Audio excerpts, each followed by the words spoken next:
தமிழ்நாட்டில் 498 நோயாளிகளுக்கு ஒரு மருத்துவர் இருப்பதாக பால் அவர்கள் சொல்கிறார்.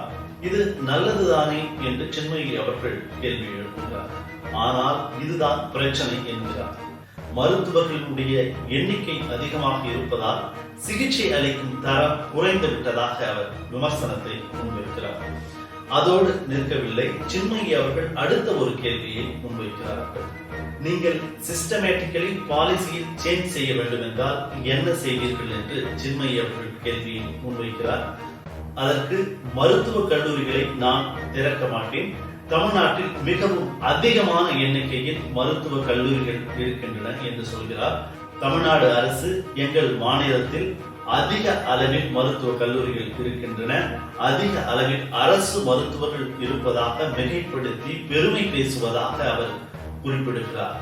ஆனால் உண்மையில் அரசு மருத்துவர்கள் யாரும் மகிழ்ச்சியாக இல்லை.